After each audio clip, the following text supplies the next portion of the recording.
नमस्कार, मैं हूं संतोष। सिटी न्यूज वन रीवा की सांध्यकालीन समाचार सेवा में आपका स्वागत है। प्रस्तुत हैं आज के मुख्य समाचार। अटकलों पर लगा विराम, महापौर प्रत्याशी के लिए बीजेपी ने प्रबोध व्यास के नाम पर लगाई मोहर। बेखौफ बदमाशों का तांडव, चौपाटी में युवक पर हुई फायरिंग। इलाहाबाद से मैहर जा रही कार डंपर से टकराई, हादसे में 3 की मौत। खबरें अब विस्तार से। अटकलों पर लगा विराम, रीवा से महापौर प्रत्याशी के लिए बीजेपी ने लगाई प्रबोध व्यास के नाम पर मोहर। रीवा से भारतीय जनता पार्टी ने महापौर प्रत्याशी के रूप में अपना सिपह सालार उतार दिया है। काफी अटकलों के बाद महापौर प्रत्याशी के लिए बीजेपी ने प्रबोध व्यास के नाम पर मोहर लगा दी। भारतीय जनता पार्टी के पूर्व जिला महामंत्री प्रबोध व्यास पर पार्टी ने जताया भरोसा। महापौर प्रत्याशी के तौर पर प्रबोध व्यास के नाम की गई घोषणा। पूर्व मंत्री राजेंद्र शुक्ल के करीबियों में आते हैं प्रबोध व्यास। पार्टी ने जिला महामंत्री के दायित्व के कारण संगठन में भी है उनकी ऊंची पकड़। भारतीय जनता पार्टी के जुझारू कार्यकर्ता में आता है प्रबोध व्यास का नाम। महापौर के टिकट की घोषणा होते ही भाजपा प्रत्याशी प्रबोध व्यास पहुंचे चिरौला मंदिर। चिरौलानाथ स्वामी के दर्शन कर भगवान से मांगा आशीर्वाद। कांग्रेस महापौर प्रत्याशी की घोषणा के बाद बीजेपी प्रत्याशी कौन होगा, इसके लिए पार्टी एवं संगठन स्तर पर काफी मंथन चल रहा था, जिसमें एक ऐसा नाम निकलकर सामने आया जो चर्चाओं में कम था। आपको बता दें कि भारतीय जनता पार्टी ने जिस प्रबोध व्यास के नाम पर मोहर लगाई है वो भारतीय जनता पार्टी के काफी समय से सेवक रह चुके हैं। 1990 में भारतीय जनता पार्टी की सदस्यता लेने के बाद दर्जनों बार वो विभिन्न पदों पर सेवा करते हुए जिला महामंत्री के रूप में काम किए हैं और अब महापौर की दौड़ में शामिल हैं। आपको बता दें कि प्रबोध व्यास पूर्व मंत्री स्थानीय विधायक राजेंद्र शुक्ल के काफी करीबी माने जाते हैं। वहीं पार्टी ने जिला महामंत्री के दायित्व के कारण संगठन में भी प्रबोध व्यास की ऊंची पकड़ बनी हुई है। बीते कई दिनों से चल रहे मंथन के बाद जैसे ही प्रबोध व्यास के नाम पर मोहर लगी, वो अपने करीबियों के साथ चिरौलानाथ मंदिर में पहुंचकर विजय आशीर्वाद मांगा है। आपको बता दें कि कांग्रेस पार्टी से अजय सिंह बाबा का नाम घोषित होने के बाद भारतीय जनता पार्टी से प्रज्ञा त्रिपाठी का नाम तेजी से सामने आ रहा था। इसके बाद वेंकटेश के नाम पर लगभग मोहर लगना तय हो गई थी, लेकिन अचानक पूर्व मंत्री एवं स्थानीय विधायक के करीबी प्रबोध व्यास के नाम पर अंतिम मोहर लगा दी गई। प्रस्तुत है महापौर प्रत्याशी प्रबोध व्यास एवं निवर्तमान पार्षद वेंकटेश पांडे से प्राप्त जानकारी के अनुसार। एक लंबे प्रयास के बाद आज आपके नाम पर मोहर लग गई है महापौर टिकट के लिए। भाजपा से एक बड़ी पार्टी है जिससे आपकी मोहर लगाई गई। आप कितनी उम्मीद जता रहे थे अभी तक और क्या आप उम्मीद पे जनता? भैया ये तो तय था कि कार्यकर्ता को टिकट मिलना है, तो कयास लगाने का सवाल ही नहीं था। हम सब कार्यकर्ता हैं भाजपा के, मैं भी कार्यकर्ता हूं, जिनका नाम चला था वो भी कार्यकर्ता हैं। किसी कार्यकर्ता को मिलना था, ये विश्वास है भारतीय जनता पार्टी कार्यकर्ता को मिला है। मेरे साथ जिनका आप नाम ले रहे थे लगातार, आदरणीय वेंकटेश भैया जो मेरे बड़े भाई वो भी खड़े हैं। तो आप स्वयं देख सकते हैं कि भारतीय जनता पार्टी किस तरह का काम करती है। अभी आप पिछले कई पंचवर्षों से भाजपा की ही सत्ता रही है नगर निगम में, और क्या ऐसी चीज़ रुक गई जिसको आप आगे बढ़ाना चाहते हैं? कुछ ऐसी योजनाओं में जिनके बीच में आगे जाकर काम करना चाहता हूं। मेरा अपना प्रयास है, जो योजनाएं चल रही हैं तो चल रही हैं, उनको देखने वाले भी लोग लगे हैं, अधिकारी भी लगे हैं, हमारे जननायक आदरणीय राजेंद्र शुक्ल भी लगे हैं। मेरे मन में कुछ स्वप्न हैं, जब मुझे जनता का आशीर्वाद मिलेगा मैं उनको पूर्ण करके दिखाऊंगा। आज बोलूँगा नहीं, करके आपको दिखाऊंगा, ये मैं आपको विश्वास दिला रहा हूँ। फिर भी कौन मुद्दों को लेकर के आप जनता के बीच में जाएंगे? सड़क, बिजली, पानी, 3 मुद्दे होते हैं जो जनता के लिए नगर निगम से जुड़े होते हैं। मेरा प्रयास ये रहेगा कि अभी जिन कार्यकर्ता या जो जनता के बीच में उनकी बातें नहीं पहुंच पाती है, मैं स्वयं उनके बीच में पहुंचकर उनकी बातों का निदान कराने का प्रयास करूंगा। पानी की समस्या कहीं ना कहीं अभी भी कुछ क्षेत्रों में लगातार बनी निश्चित हुई रूप से। सीवर की प्रॉब्लम भी अभी न बनी। बिल्कुल आप सही कह रहे हैं, उनको पूर्ण करने का हमारे नेता ने प्रयास किया है। जहां पर नहीं पहुंचा उनको शीघ्र हम लोग पहुंचाने का प्रयास करेंगे। कांग्रेस पार्टी ने अपनी टिकट पहले फाइनल कर दी थी, आपके बीजेपी पार्टी की टिकट फाइनल होने में इतना विलम्ब हो गया, क्या उठापटक मची? समुद्र है भारतीय जनता पार्टी, 18 करोड़ कार्यकर्ता हैं, उनके बीच में निर्णय लेने में समय लगता है। जहाँ पर 4 लोग हैं वहाँ पे कुछ भी हो सकता है, उनके बीच में बात नहीं करना चाहते। धन्यवाद। मैडम का भी प्रज्ञा मैडम का भी नाम आ रहा था अभी। मेरी बहन है, भारतीय जनता पार्टी के कार्यकर्ता हैं, उनका भी अधिकार बनता था, नेतृत्व को निर्णय लेना था। उनको भी टिकट मिलता मुझे खुशी होती, वेंकटेश भैया को मिलता मुझे खुशी होती, वो भी भारतीय जनता पार्टी के हैं, इसलिए ऐसी कोई बात नहीं। क्या मानते हैं अजय मिश्रा बाबा जी से, क्या कितनी किस तरह की टक्कर रहेगी? चुनाव होता है भैया। बीजेपी एक नाम है, एक चेहरा, मतलब कोई भी चेहरा हो, कमल का फूल खिलता है, तो आप ये माना जाए कि आधी जीत अभी आप मान चुके हैं और आगे काम पे निकलेंगे? मेहनत करेंगे, उसके बाद रिजल्ट आएगा, आपसे पुनः मिलेंगे। भाजपा का रिकॉर्ड क्या कायम रहेगा लगातार? बिल्कुल, ये मेरे को टिकट नहीं है, पूरे कार्यकर्ताओं का टिकट है, पूरी टीम का टिकट है। तो निश्चित रूप से मानिए तो जो होता है वही होगा। नाम आपका बहुत तेजी से चल रहा था, आप भी बहुत पुराने कार्यकर्ता हैं, तो आज जब ये आपके भाई समझ लीजिए जिनको टिकट मिली है तो कितनी खुशी आपको हो रही है, क्या कर सकते हैं? अब प्रबोध जी हमारे छोटे भाई हैं, संगठन का इनको बहुत अनुभव है। नगर निगम का जहाँ तक सवाल था, नगर निगम में मेरा भी 10-15 साल का अनुभव है। हम दोनों भाई मिल कर के रीवा शहर की जनता के लिए जितना अच्छा से अच्छा होगा और करेंगे। और ये चिरौरा नाथ स्वामी के सामने खड़ा हूँ, मुझे अपने टिकट में मिलने में जितनी प्रसन्नता होती उससे एक नहीं 20% ज़्यादा प्रबोध को, मेरे छोटे भाई को टिकट मिलने में मुझे प्रसन्नता है। मैं तन मन जो भी है धन उससे छोटे भाई को जिताने का प्रयास करूंगा। माननीय राजेंद्र शुक्ला जी की जो योजनाएं हैं, सरकार की योजनाएं हैं, उनको लेकर के हम लोग का टारगेट है कि हम अपने छोटे भाई को, भाजपा के हमारे कर्मठ कार्यकर्ता हैं, कम से कम 25,000 वोट से विजय दिलाने का संकल्प ले। पहले ही तय कर लिया था कि प्रत्याशी कोई भी हो चुनाव कमल जीतेगा, पर एक कार्यकर्ता को टिकट मिला है, संगठन के कार्यकर्ता को, तो मार्जिन हमारा बढ़ेगा। बेखौफ बदमाशों ने मचाया तांडव, चौपाटी में युवक पर की फायरिंग, बाल बाल बचा युवक, चाय सुट्टा बार के टीन सेट में धंसी गोली, मौके पर पहुंची पुलिस फोर्स। आपको बता दें कि शहर के सिविल लाइन थाना क्षेत्र अंतर्गत चौपाटी में सोमवार की रात उस वक्त खलबली मच गई जब खतरनाक हथियारों से लैस आधा दर्जन बेखौफ बदमाशों ने एक युवक को मारने के उद्देश्य से उसके ऊपर पिस्टल से फायरिंग कर दी। इस दौरान गोली युवक को न लगकर पास के ही चाय सुट्टा बार कैफे के टीन सेट में जा धंसी और युवक की जान बाल बाल बच गई। बाद में बदमाशों ने युवक को तलवार लेकर दौड़ाया, जिसके बाद युवक किसी तरह अपनी जान बचाकर वहां से भाग निकला। इस दौरान भीड़ भाड़ वाले चौपाटी में भगदड़ की स्थिति निर्मित हो गई। घटना की सूचना मिलते ही मौके पर पुलिस पहुंच गई और घटना की जांच में जुट गई। रीवा में इन दिनों बेखौफ बदमाश इस कदर हावी हैं कि शायद उनके अंदर से कानून और पुलिस का डर खत्म हो चुका है। बदमाशों के द्वारा आए दिन सरेआम मारपीट जैसी घटनाओं को अंजाम देकर समाज में दहशत फैलाने का काम किया जा रहा है। ताजा मामला शहर के सिविल लाइन थाना क्षेत्र स्थित चौपाटी का है, जहां पर सोमवार की रात खतरनाक हथियारों से लैस बेखौफ बदमाशों का तांडव देखने को मिला। बदमाशों के द्वारा चौपाटी के अंदर एक युवक को मारने के उद्देश्य से पहले तो उस पर पिस्टल से फायरिंग की गई, जिसके बाद युवक बाल बाल बच गया और पिस्टल से निकली गोली सीधे चाय सुट्टा बार के टीन सेट में जा धंसी। बदमाश इतने में भी नहीं रुके। गोली चलाने के बाद युवक को जान से मारने के उद्देश्य से बदमाशों ने युवक को तलवार लेकर दौड़ाया, लेकिन किसी तरह युवक अपनी जान बचाकर मौके से भाग निकला। बदमाश भी वारदात को अंजाम देकर मौके से फरार हो गए। घटना रात 9 बजे के आसपास की है, जिस वक्त बदमाशों ने पिस्टल लेकर तलवार लहराते हुए चौपाटी में तांडव मचाया। उस वक्त आसपास काफी भीड़ मौजूद थी। फायरिंग होते ही घटनास्थल पर भगदड़ की स्थिति निर्मित हो गई, जिसके बाद लोग अपनी जान बचाकर इधर उधर भागने लगे। बताया जा रहा है कि रोशन गुप्ता निवासी अमैया का बदमाशों के साथ पुराना विवाद था, जिसके चलते उसे जान से मारने की नीयत से बदमाश चौपाटी पहुंच गए। वहीं घटना की सूचना मिलते ही एडिशनल एसपी शिव कुमार वर्मा सहित कई थानों का पुलिस बल मौके पर पहुंचा, जिसके बाद पुलिस ने आसपास मौजूद लोगों से घटना के बारे में जानकारी एकत्रित की और घटना की तफ्तीश में जुट गई। इस दौरान पुलिस ने देखा कि चाय सुट्टा बार कैफे की टीन सेट में गोली लगने के निशान पे वारदात को अंजाम देकर भाग रहे बदमाशों के पिस्टल की मैगजीन रास्ते पर ही गिर गई थी, जिसे पुलिस ने अपने कब्जे में ले लिया है। पुलिस ने बदमाशों की पहचान कर ली है, जिनकी तलाश के लिए जगह जगह दबिश दी जा रही है। घटना स्थल पर मौजूद एडिशनल एसपी शिव कुमार वर्मा ने बताया कि चौपाटी में रोशन गुप्ता को मारने के लिए कुछ बदमाश यहां आए हुए थे। इस दौरान बदमाशों के द्वारा हवाई फायरिंग कर लोगों को डराने का प्रयास भी किया गया।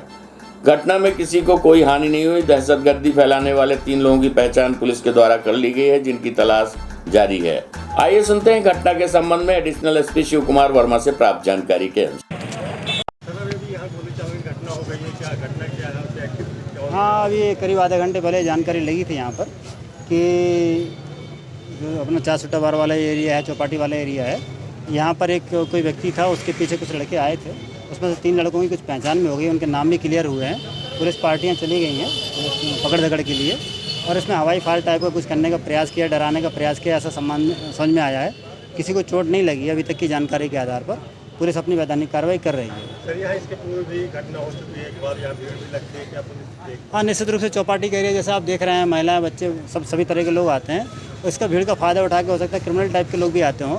जब यहाँ पुलिस ने चेकिंग करने का प्रयास किया तो व्यापारियों की तरफ से ज्ञापन आ जाता है कि सब हमारा व्यापार खराब होता है, पुलिस आ जाती है तो, लेकिन फिर भी पुलिस इसके बाद भी लगातार अभी यहाँ चेकिंग रखेगी और बदमाशों पर नज़र रखेगी और आवश्यक कार्रवाई करेगी। सर वजह क्या थी, क्यों गाड़ी थी? अभी कुछ पता नहीं चला है, जब फरियादी मिल जाए कि क्या हुआ, उसके कारण क्या है, और उसके बाद जानकारी लग जाएगी तो पता बता देंगे आपको। चौराटा बाईपास पर भीषण सड़क हादसा, एक बच्ची सहित 3 की मौत। दर्शन के लिए इलाहाबाद से मैहर जा रहे थे कार सवार। चौराटा थाना क्षेत्र के दुआरी बाईपास में देर रात हुआ हादसा, तेज रफ्तार बना हादसे का कारण। आपको बता दें कि जिले के चौराटा थाना क्षेत्र अंतर्गत दुआरी बाईपास रोड में मैहर देवी दर्शन करते जाते समय देर रात दर्दनाक सड़क हादसा हो गया।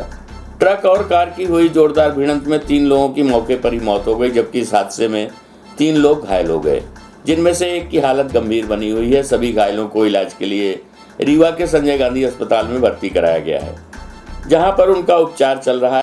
सोमवार की देर रात चौराटा थाना क्षेत्र अंतर्गत दुआरी गांव में दर्दनाक सड़क हादसा हो गया। इस हादसे में ट्रक और कार की भिड़ंत में कार सवार 3 लोगों की मौके पर ही मौत हो गई, जबकि 3 लोग घायल हो गए, जिन्हें इलाज के लिए अस्पताल में भर्ती कराया गया है। ट्रक की ठोकर कार को इतनी तेज लगी कि ठोकर लगते ही कार पलट गई और मौके पर ही 3 लोगों की मौत हो गई। मरने वालों में 2 पुरुष और 1 बच्ची शामिल है। मृतकों की पहचान सौरभ यादव, जयसिंह यादव और दीक्षा यादव के रूप में हुई है। घटना की जानकारी लगने के बाद घटनास्थल पर ग्रामीणों की काफी भीड़ हो गई थी, जिसकी सूचना पुलिस को दी गई। इस हादसे की जानकारी लगने के बाद मौके पर पहुंची पुलिस ने तुरंत घायल पड़े व्यक्तियों को इलाज के लिए रीवा के संजय गांधी अस्पताल भेजा और मृतकों के शव को पोस्टमार्टम के लिए मरचुरी में रखवाया गया है। फिलहाल पुलिस मामले की जांच में जुटी हुई है। घटना के बाद ट्रक चालक ट्रक लेकर मौके से फरार हो गया, जिसकी तलाश पुलिस द्वारा की जा रही है। प्रस्तुत है परिजन सहित एडिशनल एसपी शिव कुमार वर्मा से प्राप्त जानकारी के अंश। क्या नाम है आपका?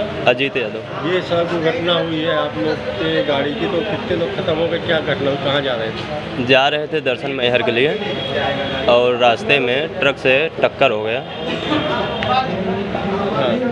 कहाँ से कहाँ के लिए निकले थे आप लोग? कहाँ से इलाहाबाद से निकले थे दर्शन के लिए मैहर और रास्ते में टकरा गया। कहाँ की घटना है ये घटना है चौपट का है, हाँ चौराटा पे। कैसे गाड़ी कैसे? 6 लोग थे गाड़ी पे और 3 लोग ख़त्म हो गए। अभी 1 लोग सीरियस हैं, 2 लोगों वैसे हाथ पैर टूटा है। जो लोग खत्म हुए क्या नाम होगा? एक लोग का नाम सौरभ है, और क्या है जयसिंह एक लोग का, और दीक्षा यादव। ये रहने वाले कहाँ के थे? इलाहाबाद। सब एक ही परिवार के लोग थे आप लोग? एक लोग रिश्तेदार हैं, बाकी एक गांव के हैं हमारे। मतलब दुर्घटना कैसे हुई है पता चला है? दुर्घटना जा रहे थे, खाना खा के निकले थे और ट्रक वाला सीधा सामने से ब्रेक लगा दिया, जा रहा था स्पीड में और घुस गए अंदर उसके। हाँ। चौराटा थाना क्षेत्र अंतर्गत एक एक्सीडेंट हुआ, कुछ लोग की मौत हुई। ये रात में 1:30-2 बजे के आसपास की बात है। एक प्रयागराज से का होंडा अमेज गाड़ी थी, उसमें करीब 5-6 लोग सवार थे और वो मैहर दर्शन के लिए जा रहे थे। करीब जेपी मोड़ जो अपना बाईपास का है, बाईपास के पास उसकी टक्कर एक ट्रक वाले से हो गई। अमेज वाले ने ट्रक वाले को पीछे से टक्कर मारी। वो टक्कर इतनी तेज़ थी कि आगे बैठे एक ड्राइवर और एक उसके जो ऑनर थे वो, और उनकी गोदी में एक बच्ची बैठी थी, वो तीनों लोगों की मौत हो गई। बाकी लोग घायल हैं, उनको अस्पताल भेज दिया गया है। पुलिस ने प्रकरण पंजीबद्ध करके मामले को जांच में ले लिया है, कार्रवाई जारी है। क्या पकड़ के पहचान है? हाँ, वो जानकारी ले रही है पुलिस। बिछिया थाना क्षेत्र में तालाब के किनारे संदिग्ध हालत में महिला का जलता मिला शव। पुलिस जांच में जुटी। प्रारंभिक जांच में महिला की हत्या कर शव जलाने की आशंका जताई जा रही है। आपको बता दें कि जिले के बिछिया थाना क्षेत्र में सोमवार की रात संदिग्ध परिस्थितियों में तालाब के किनारे एक महिला का शव जलता हुआ मिला। घटना की सूचना मिलते ही पुलिस मौके पर पहुंच गई। महिला किन परिस्थितियों में जली है, इसका अभी पता नहीं चल पाया है। प्रारंभिक जांच में महिला की हत्या कर शव को जलाने की आशंका जताई जा रही। फिलहाल पुलिस इस पूरे मामले की जांच कर रही है। ये घटना बिछिया थाना क्षेत्र अंतर्गत बड़ोखर गांव की है। यहाँ पर स्थित एक तालाब के किनारे सोमवार की रात एक महिला का संदिग्ध परिस्थितियों में शव जलता हुआ मिला। रात में आग देखकर जब लोगों ने समीप जाकर देखा तो महिला का शव जल रहा था, जिसके बाद ग्रामीणों ने इस घटना की सूचना पुलिस को दी, जिसके बाद पुलिस मौके पर पहुंच गई। पुलिस जब पहुंची तब तक महिला का लगभग पूरा शरीर जल चुका था। पुलिस ने घटनास्थल का बारीकी से निरीक्षण किया, लेकिन फिलहाल घटना को लेकर स्थिति स्पष्ट नहीं हो पाई है। आशंका जताई जा रही है कि महिला की हत्या करने के बाद शव को जलाया गया है।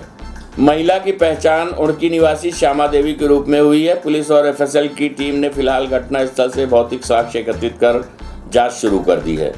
जांच के बाद ही वास्तविकता सामने आएगी। फिलहाल पुलिस इस पूरे मामले की जांच कर रही है। बताया जा रहा है कि घटनास्थल से कुछ दूरी पर रहने वाले दो बच्चों ने लोगों को भागते हुए देखा है। हालांकि अंधेरा होने की वजह से वो उनको पहचान नहीं पाए।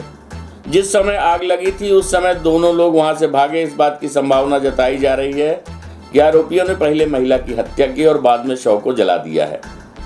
इस घटना की सूचना मिलने पर पुलिस अधीक्षक नवनीत भसीन भी मौके पर पहुंचे और उन्होंने घटनाक्रम की जानकारी ली। उन्होंने घटना के बाद सामने आए तथ्यों के आधार पर पुलिस को जांच कर आरोपियों को जल्द से जल्द गिरफ्तार करने के निर्देश दिए हैं। आइए सुनते हैं मृतक महिला के पुत्र सहित एडिशनल एसपी शिव कुमार वर्मा से प्राप्त जानकारी के अंश। ये कल एक व्यक्ति की जलकर खत्म हो गई, कौन है आपकी? ये माता जी। क्या घटना क्या हुई है? घटना, हम तो थे नहीं घर में, हम गए रहे छत्तीसगढ़। वापस आ रहे तो बच्चे लोग फ़ोन किए कि कोई औरत को जला दिया। तो हमने कहा कि देख लो जैसा भी व्यवस्था बने तो पुलिस को फ़ोन कर दो। तो बच्चा पुलिस को फ़ोन कर दिया, पुलिस आ गई। बीच में गया घर, देखा तो माता राम नहीं थी। तो जब नहीं थी तो अगल बगल ढूंढा, नहीं मिली। फिर होकर ढूंढा रहा, फिर बाद में हमको फ़ोन किया कि कहाँ हो। तो हमने कहा कि अभी तो हम आ रहे हैं। बोला कि जल्दी आइए, देख लगता है कि दादी है। हमने कहा ठीक है हम आते हैं। फिर गए तो देखे तो उनके हाथ में कंगन, पैर में पायल, गले में लॉकेट था। उससे मैं पहचान गया कि मेरी माँ है। अच्छा, कुछ लोग को भागते हुए देखा गया था, ऐसा बताया? नहीं, वो तो बच्चे लोग थे, बता रहे थे, पता नहीं क्या है वो, पर को आइडिया नहीं। घर से इतनी दूर वो कैसे पहुंची? पैदल घूमती रही डेली। आधी रात को? आधी रात नहीं थी, शाम को डेली घूमने जाती थी। नाम क्या है? श्यामा तिवारी। आग यानी कैसे हुई, इसकी कैसे जल सकती है? अब क्या बता दें सर, प्रताड़ित थी ऐसा? नहीं, प्रताड़ित के तो कोई प्रश्न ही नहीं थे। तबीयत जरूर उनकी गड़बड़ रही, दवा चलती रही। तो जली या जलाई गई, दो ही चीजें होती हैं। अब तो क्या मानते हैं? हम इसके बारे में क्या बता दें सर जी। किसी भी शक कोई घटना में आपको नहीं, किसी के ऊपर नहीं, किसी के ऊपर शक नहीं। संपत्ति नहीं, कोई संपत्ति थी नहीं। 20 डिसमिल थी, हम दो भाई हैं, कोई संपत्ति का तो झगड़ा ही नहीं है। क्या नाम है आपका? जयशंकर तिवारी। गोविंदगढ़ में एक लाश की मिलने की सूचना थी। एक झोपड़ी थी, इस झोपड़ी में जो घास फूस की बनी हुई झोपड़ी थी और उस झोपड़ी में एक महिला की लाश मिली। पुलिस को जैसी खबर हुई थी, गोविंदगढ़ पुलिस और विशिया से ही पुलिस पहुंची तो वहाँ मौके पे जानकारी लगी कि ये श्यामा देवी तिवारी हैं, जिनकी उम्र करीब 72 वर्ष के आसपास है। इनके पति का नाम मसवर प्रसाद तिवारी है और ये इनके घर के पास में लगभग 100 मीटर पे ही वो झोपड़ी थी जहाँ पर इनकी लाश मिली हुई है। परिजनों ने अभी कोई शंका व्यक्त नहीं की है। पुलिस मामले को जांच में ले चुकी है, मर्ग कायम कर लिया है और पीएम की कार्रवाई की जा रही है। डॉक्टर की टीम के द्वारा पीएम कार्रवाई कराई जा रही है। इसके साथ साथ एफएसएल टीम ने भी मौके का विजिट कर लिया है। उस झोपड़ी में आग किस कारण से लगी अभी जानकारी नहीं है। परिवार वालों से मिली जानकारी के आधार पर ऐसा पता लग रहा है कि उस महिला को पैरों में कोढ़ की बीमारी थी और इसके कारण से हो सकता है कि उन्होंने कुछ किया हो या कोई और घटना घटी हो। पुलिस मामले की पूरी तरह जाँच कर रही है। कुछ लोग भागते भी नजर आए थे घटनास्थल से, मोटरसाइकिल से, वहाँ आसपास के लोगों ने बताया। नहीं, अभी ये सब तथ्य हैं, लेकिन पुलिस इन सब तथ्यों को ध्यान में रख के अपनी जांच कर रही है, कार्रवाई जारी है। संजय गांधी हॉस्पिटल में एक बार फिर हुई मारपीट। ओपीडी में लाइन लगाने को लेकर सुपरवाइजर एवं मरीज के अटेंडर आपस में भिड़े, मारपीट तक पहुंची नौबत। आपको बता दें कि रीवा के संजय गांधी अस्पताल हमेशा सुर्खियों में बना रहता है। कभी चिकित्सकों की लापरवाही तो कभी चोरी या मारपीट जैसी घटनाएं। संजय गांधी अस्पताल में सुबह 8 बजे से ओपीडी चालू हो जाती है, जिसको लेकर अव्यवस्था बनी रहती है। इससे व्यवस्थित करने सुरक्षा कर्मियों की ड्यूटी लगाई जाती है। इसी तरीके से आज सुरक्षा कर्मी के सुपरवाइजर शिवेंद्र द्विवेदी द्वारा महिला एवं पुरुषों की लाइन के लिए व्यवस्था बनाई जा रही थी। तभी अचानक एक मरीज के अटेंडर को लाइन में लगने के बाद कहने पर वो भड़क उठा और कहासुनी शुरू हो गई। देखते ही देखते ये विवाद हाथापाई पे बदल गया। इसके बाद आसपास खड़े अन्य गार्डों ने मरीज के अटेंडर को पकड़कर अस्पताल के चौकी में लाया गया और अमैया थाने को सूचना दी गई। वहीं इस घटना में सिक्योरिटी सुपरवाइजर के चेहरे पर काफ़ी चोट भी आई। फिलहाल सुरक्षा विभाग द्वारा स्थानीय थाने में मारपीट की शिकायत दर्ज करा दी गई है। पुलिस पूरे मामले की जांच कर रही है। प्रस्तुत है सिक्योरिटी सुपरवाइजर शिवेंद्र द्विवेदी से प्राप्त जानकारी के अंश। ये अभी आपके साथ मारपीट हो गई, क्या काम जी करते सर। हैं आप, किस लिए मारपीट? जी सर, मैं यहाँ पे सिक्योरिटी सुपरवाइज़र हूँ। मेरी ड्यूटी ओपीडी में थी। ओपीडी में क्या है कि महिलाओं की लाइन अलग और जेंट्स की लाइन अलग लगती है। तो एक अटेंडर था, वो मतलब महिला के साथ में आया हुआ था, वो महिलाओं के बीच में वहाँ पे खड़ा हो रहा था। उसको बोला साइड में हो जाओ, 3-4 बार मना किया, पर वो बार-बार थोड़ा सा इधर-उधर जाए, फिर वहीं आके खड़ा हो जाए। उसके बाद मना किया, मैडम भी आई, मेरी यशो मैडम है, वो भी आई, उन्होंने भी मना किया। उनको भी बोलता है तू चुप रह, और आया तो यहाँ पे मेरे यहाँ पे मार दिया। काहे से मारे हैं आप? मोबाइल लिया था हाथ में, ऐसे ही तेज से मार दिया, यहाँ पे तो लग गया वो। कहाँ है वो? अभी भाग गया है? वो अभी यहीं पे बैठा हुआ है, चौकी में बैठा हुआ है। जी, नाम उसका नहीं पता हमें, अभी यहीं बैठा हुआ है चौकी में। आपका क्या नाम है? शिवेंद्र द्विवेदी नाम है मेरा। आज की खबरों में बस इतना ही। कल हम फिर हाजिर होंगे कुछ नई खबरों के साथ। तब तक के लिए हमें अनुमति दीजिए। नमस्कार।